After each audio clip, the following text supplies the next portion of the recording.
성경 말씀 사도행전 13장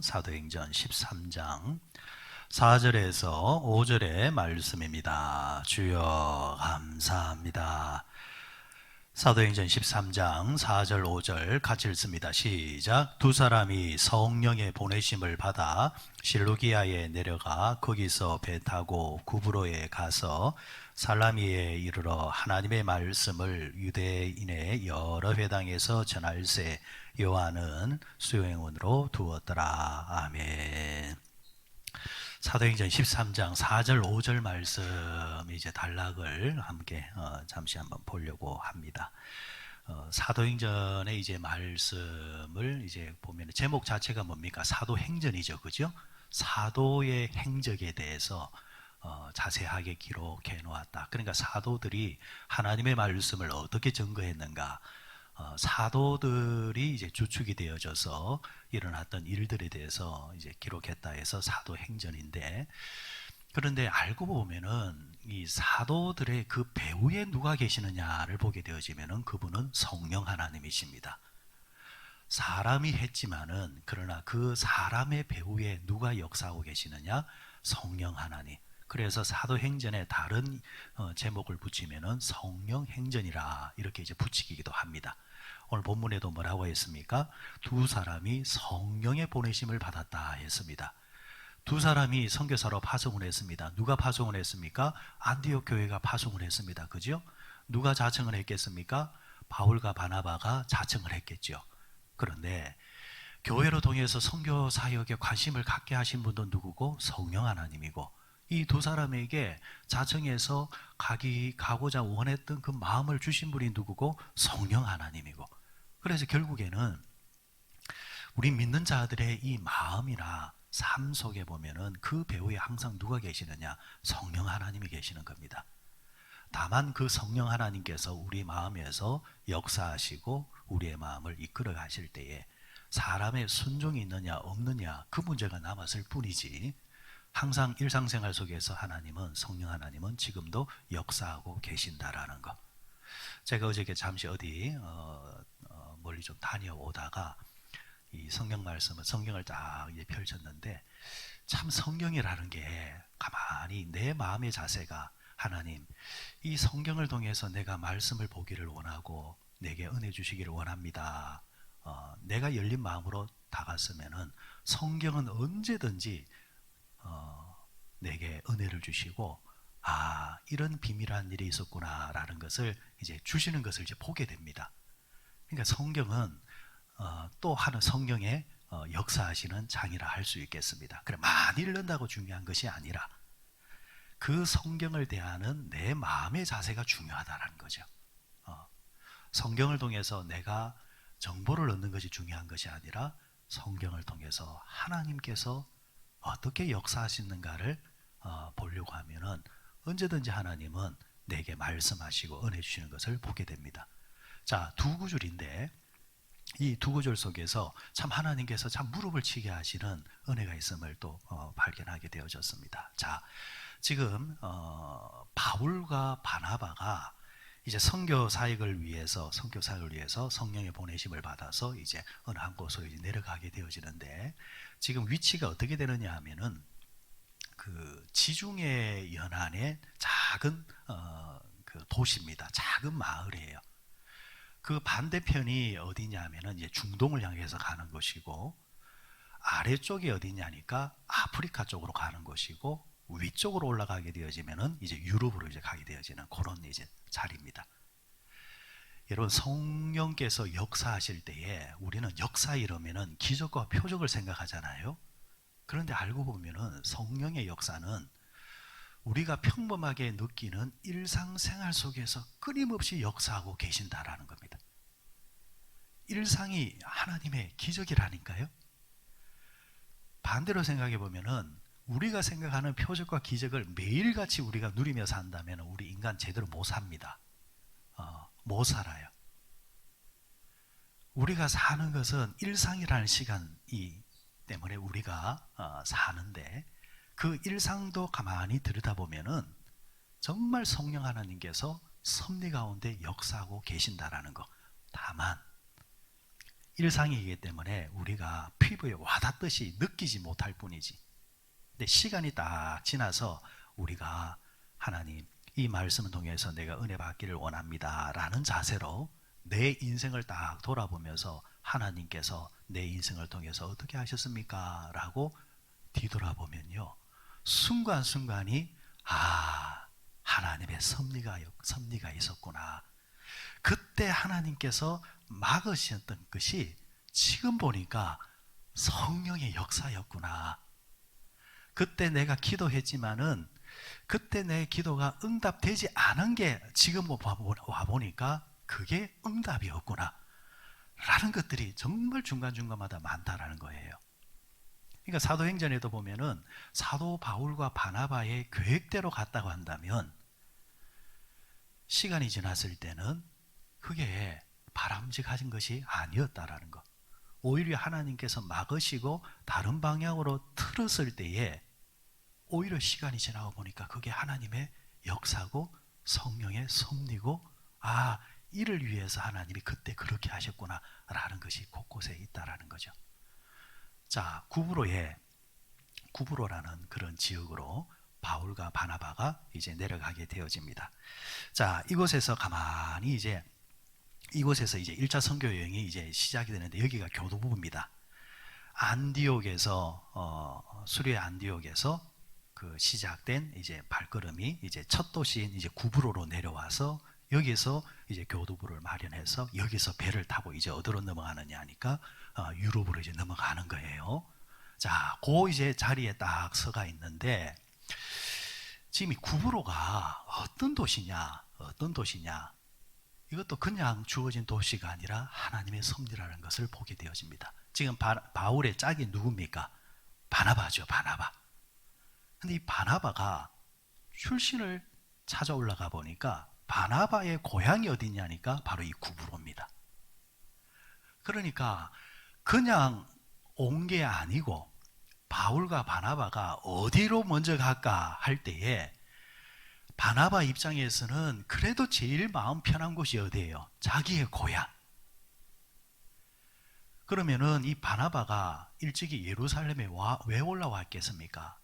그가 먹고 살기 위해서, 복음을 듣기 위해서 올라왔다 아니죠. 이민 가는 사람들의 대부분이 뭡니까? 먹고 살기 위해서. 이곳에서 안 되니까 그곳에 가서 바나바와 그 가족들이 예루살렘에 이민을 온 거예요. 그런데 그곳에서 누구를 만나는 거예요? 복음을 만나는 거예요. 예수를 만나는 거예요. 그리고 올라올 때 같이 올라온 사람이 누구냐니까 친정 식구들. 마가다락방의 그 어머니가 누구냐? 바나바의 동생. 그리고 그 집안에 또 누가 있어요? 조카가 있고. 이런 친정 식구들과 함께 올라와서 예루살렘에서 생활하면서 물질적인 축복도 받고, 더 큰 축복이 뭐였느냐 하니까 복음의 축복이었습니다. 예수를 만난 거예요. 그리고 난 다음에 이 사도행전 2장에서 이 집안에, 그러니까 마가 요한의 어머니 집, 이 마리아 집에서 뭐가 시작됩니까? 교회가 시작되죠. 교회가 시작이 되어져요. 그리고 바나바는 또 어디로 내려옵니까? 지금 이 바울을 데리고 안디옥에 오게 되어지고, 그리고 이 두 사람이 성령의 보내심을 받아서 선교사가 되어서 제일 먼저 어디로 오고? 구브로로 오게 되어지고. 그러니까 일련의 과정들이 사실은 성령의 인도하심이었다고 하지만 바나바 입장에서는 가장 쉽게 선택할 수 있는 도시가 어디였느냐? 구브로라는 거예요. 그런데 그조차도 하나님의 계획 속에 있는 거죠.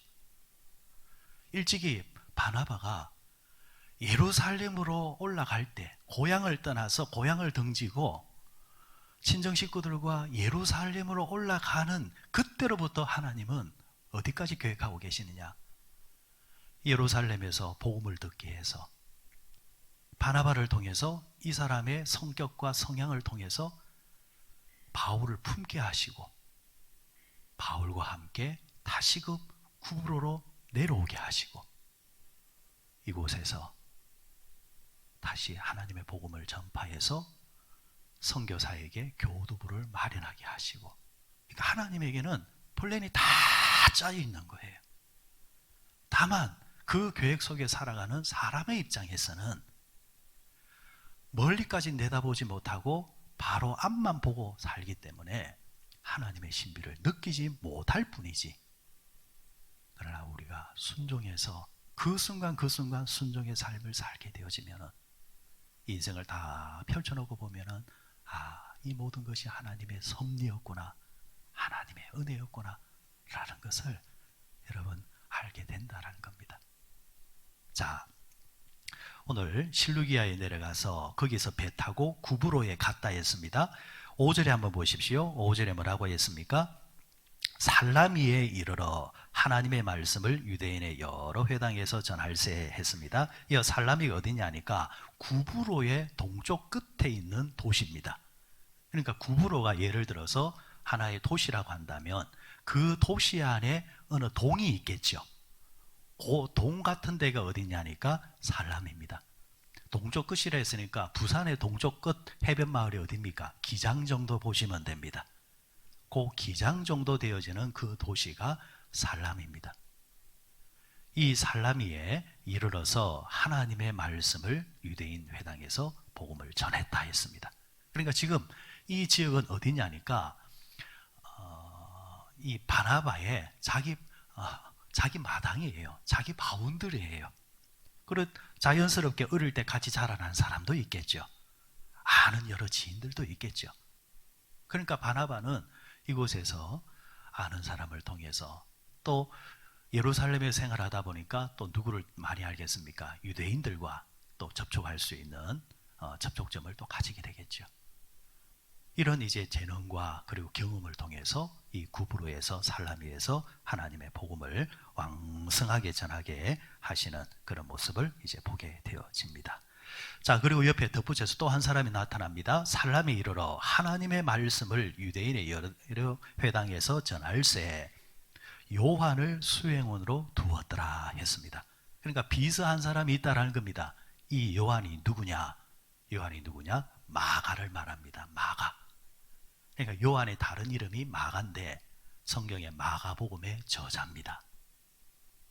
지금 이 마가복음의 저자 요한이 바나바와 바울을 따라서 지금 이곳에 와 있는 겁니다. 개인적으로는 또 누구냐? 이 마가는, 요한은 바나바의 생질, 조카입니다. 조카, 외조카라는 거, 외조카.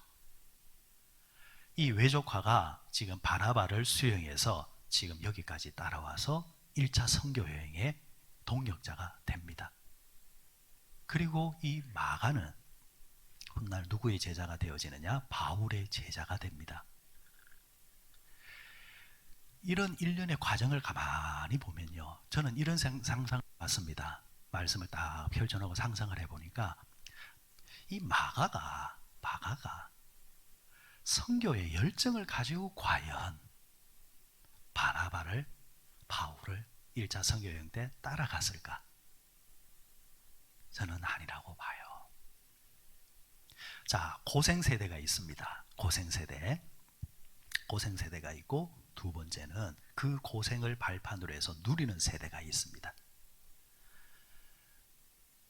식당에서 식사를 하는데 어느 한 분이 주인하고 그 여주인하고 대화를 아주 노년층이에요. 그래 하시는 말씀이 제가 옆에서 들으니까 그런 말씀을 하세요. 아이고, 내가 이 나이일 때까지 나를 위해서 한 번도 못 살아본 것 같다. 제가 보니까 한 70 좀 한 중반쯤 보이더라고요. 그래, 나는 남을 위해서만 살다가 자식들 위해만 살다가 이래 가는 것다. 그러니까 그 주인이 받아서 하는 말이 우리 세대가 그렇지 않냐고. 그거 썩을 필요도 없고 그냥 남은 생이라도 우리 건강하게 살자라고. 그러니까 오지랖이 제가 그게 말을 끼들어가지고 하는 이야기가, 아유 이모님 지금 보니까 한 60밖에 안 되는데, 그러니까 막 다 좋아하시더라고요. 그래 이야기가 쭉 보니까 알고 보니까 실제 나이는 80이 훌쩍 넘었더라고요. 그래, 그 이모님의 연세가 그런 세대가 맞다고. 맞는데 그런 세대가 있기 때문에 우리 세대가 있지 않느냐. 또 우리 세대가 있기 때문에 밑에 세대가 있는데 참 그래 수고하셨고 그 남은 인생만큼이라도 건강 잘 챙기시라고 건강하게 사시다 가시라고 그래 예수님은 아시냐 이러니까 성당 다닌다 하더라고요. 그래 교회도 가시라고 뭐 그래 이야기를 하다가 그랬는데 여러분 그렇잖아요. 세대가 이제 그렇단 말이에요. 세대가 자 그러면 이렇게 상상을 해보십시다. 요한의 이 마가의 어머니 마리아와 바나바는 윗세대입니다. 고생 세대예요. 누구 데리고? 조카 데리고 어린 핏덩이를 데리고 예루살렘으로 올라간 거예요. 그리고 거기에서 고생해서 재산을 일군 거예요. 그러면은 그 밑에 세대는 고생보다는 수혜를 보는 세대, 혜택을 보았단 말이죠. 자, 문제는 고생 세대는 돈을 하나 쓰더라도 이게 어떤 의미가 있고 돈의 가치가 있기 때문에 함부로 잘 사용을 하지를 않아요. 낭비를 잘 하지 않는다라는 거죠. 그런데 그 밑에 세대는 받기만 했기 때문에 쉽게 생각해요. 여러분 고생 세대는 택시 함부로 잘 못합니다. 아이고 막 버스 타고 말지. 몇백 원이라도 아이고 몇 천이라도 주려고 해요. 그런데 받아 누리는 세대는 쉽게 탑니다. 쉽게 타요. 이 접근하는 게 다르다라는 거예요. 자, 그렇게 보았을 때에 이 요한의 어머니 입장에서는 이 아이가 빨리 철이 들었으면 좋겠고 인생에 대해서 눈이 떴으면 좋겠고 그럴 때에 우리가 애들을 군에 보내는 것처럼 이 요한도 삼촌을 따라서 좀 객지에 가서 고생도 좀 해보고 세상에 대해서 좀 눈을 떠봤으면 좋겠다라는 마음 안 가지겠어요? 저는 충분히 가진다고 봐요. 그런데 그것이 또 신앙과 연결되는 것이라면 더더욱더 그러고 싶겠죠. 자, 그럴 때에 이 마리아는 자연스럽게 바나바에게 오빠 바울과 함께 선교여행을 갈 때에 조카도 좀 데려가거라. 가서 좀 고생도 좀 시키고 세상에 대해서 눈도 좀 떴으면 참 좋겠다. 바나바가 다른 사람도 세우기를 좋아하는 사람인데 하물며 그죠? 조카 하나밖에 없는 여동생의 그 조카를 왜 안 챙기고 싶겠어요? 마가 요한을 수행원으로 데려가는 거죠. 근데 뒤에 나오겠지만은 이 마가가 가다가 1차 선교여행을 하다가 그게 너무 힘들고 고생이 돼가 중간에 혼자 돌아가 버릴 겁니다. 그게 어찌 보면은 금방 제가 말했던 이야기에 다 실말이라 봅니다. 고생을 못 해본 사람이기 때문에 그냥 가자니까 갔고 또 한번 외국 간다니까 한번 따라가 봤는데 이게 만만치 않단 말이죠. 그러니까 이 마가가 중간에 삼촌 난 못 가겠습니다 하면서 중간에 도망가 버린단 말이에요. 이게 여기에 대한 또 에피소드가 뒤에 또 나오겠지만은 그런데 그렇지만은 그것조차도 다 섭리되어 가지고 결국에는 나중에 이 마가가 영적으로 육적으로 철이 들어서 하나님의 말씀 마가복음의 저자가 되어지고 하나님의 교회에 큰 기독감으로 세워지는 것을 보게 되어집니다. 그러니까 이렇게 여러분 다 펼쳐보면은 이것이 다 하나님의 은혜였구나 라는 것. 성공도 하나님의 은혜요. 실패도 하나님의 은혜요. 잘 될 때도 하나님의 뜻이 있고 잠시 넘어질 때도 하나님의 뜻이 다 있더라는 겁니다. 이게 여러분 사도행전의 이야기입니다. 그래서 여러분 성경을 가만히 보면은 성공에 대한 이야기만 있는 것이 아닙니다. 때로는 실패에 대한 이야기도 있고요. 넘어짐에 대한 이야기도 있고. 그런데 중요한 것은 누구 앞에서 넘어지느냐. 넘어지더라도 신앙 안에서 넘어지면 그거는 희망이 있는 겁니다. 왜? 하나님은 뜻 가운데 있기 때문에. 그런데 하나님 밖에서 넘어지는 것은 일으켜 줄 자도 없고 하나님 밖에서 넘어지는 것은 하나님의 손길이 아니기 때문에 이거는 정말 힘든 거예요. 그래서 울어도 하나님 앞에서 울어야 되고, 넘어져도 하나님 앞에서 넘어져야 되고, 열심히 신앙생활 하다가 생겨나는 일들은 결국에는 하나님이 개입하셔서 다 푸시고, 오히려 나중에 보면은 이 모든 것이 협력하여 선을 이루시는 하나님의 은혜가 있더라라는 말씀이 되겠습니다. 결론의 말씀입니다. 그러면은 우리는 어떻게 살아야 될까? 일상의 삶에 대해서 최선을 다하십시오. 그 순간 그 순간, 뭐 거창한 것이 아니라 할지라도 주어진 일상생활 속에서 열심히 살면 그 속에 하나님의 섭리가 있다라는 거죠. 우리가 바울과 바나바처럼 선교사로 갈 수는 없겠지만은, 그러나 그런 자세로 내가 있는 그곳에서 하나님이 감동 줄 때마다 복음 전하고, 또 하나님이 감동 줄 때마다 성경 펼치고, 또 기도하라면 기도하고, 그리고 주어진 그 생업에 대해서 열심히 종사를 하고, 그 모든 것이 어우러져서 하나님의 섭리가 있더라는 것. 이 하나님의 섭리가 늘 항상 우리와 함께 하시기를 주의 이름으로 축원드립니다.